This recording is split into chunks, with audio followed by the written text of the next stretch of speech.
Hello all, welcome to movie paradise. 2023లో release అయిన mad మూవీకి సీక్వెల్గా ఈరోజు మ్యాడ్ స్క్వేర్ రిలీజ్ అయింది. మరి మూవీ ఎలా ఉంది, మ్యాడ్ మూవీలా ఇది కూడా ఆడియన్స్ని ఎంటర్టైన్ చేసిందా లేదా అనేది ఇన్ డెప్త్ రివ్యూలో తెలుసుకుందాం. దానికన్నా ముందుగా మా వీడియోస్లోని కంటెంట్ అండ్ రివ్యూస్ మీకు నచ్చినట్లయితే ప్లీజ్ ఈ వీడియోని లైక్ చేయండి, అలాగే ఛానల్ని సబ్స్క్రైబ్ చేసుకోండి.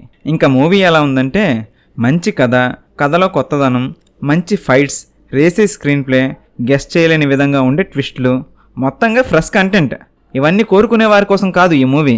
మ్యాడ్లో ఎలా అయితే ఒక కథ అంటూ లేకుండా ముగ్గురు చిల్లరగాల క్యారెక్టర్స్తో ఎలా అయితే ఎంటర్టైనింగ్గా ఉంటుందో ఇది కూడా అలాగే ఉంటుంది. నమ్మి వచ్చిన ఆడియన్స్ని నవ్వించడమే ఈ మూవీ యొక్క మెయిన్ కాన్సెప్ట్. వాళ్ళ కాన్సెప్ట్ ప్రకారం డైరెక్టర్స్, హీరోలు సక్సెస్ అయ్యారు. మూవీలో స్టార్టింగ్ నుండి వచ్చే కామెడీ ఎపిసోడ్స్, అలాగే ఫస్ట్ హాఫ్లో వచ్చే లడ్డూగాడి పెళ్లి సీక్వెన్స్, అక్కడ జరిగే ఫన్ ఎలిమెంట్స్ బాగున్నాయి. ఒక ఫ్రెండ్స్ బ్యాచ్లో కలిసి కూర్చున్నప్పుడు ఎలా అయితే చిన్న చిన్న సిల్లీ జోక్స్తో ఫన్నీగా ఉంటుందో అలా ఉంటుంది. వల్గర్ కామెడీని టచ్ చేయకుండా ఇప్పటి యూత్కి కనెక్ట్ అయ్యే కామెడీతో ఫస్ట్ హాఫ్ బాగుంది. ఈ ముగ్గురు హీరోలతో పాటు రామ్ నితిన్, విష్ణు, మురళీధర్ కామెడీ సీన్స్ కూడా బాగున్నాయి. ఇంటర్వెల్ వరకు ఫుల్ ఎంటర్టైనింగ్గా సాగింది మూవీ. పెర్ఫార్మెన్సెస్ విషయంలో మ్యాడ్ బ్యాచ్తో పాటు రామ్ నితిన్, విష్ణు, మురళీధర్ గౌడ్, ప్రియాంక జువాల్కర్ ఇలా అందరూ బాగానే చేశారు. సాంగ్స్ అండ్ మ్యూజిక్ కూడా మంచి ఎనర్జీని ఇచ్చాయి. కాకపోతే హీరోయిన్స్ని కూడా కంటిన్యూ చేసి కొన్ని సీన్స్ యాడ్ చేసుంటే ఫస్ట్ పార్ట్కి సెకండ్ పార్ట్కి మధ్య కనెక్టివిటీ బాగుండేది అనిపించింది. ఇంకా సెకండ్ హాఫ్ అంతా కూడా గోవాలో జరుగుతుంది. అక్కడి నుండి కామెడీ గ్రాఫ్ కాస్త అప్స్ అండ్ డౌన్స్తో వెళ్తుంది.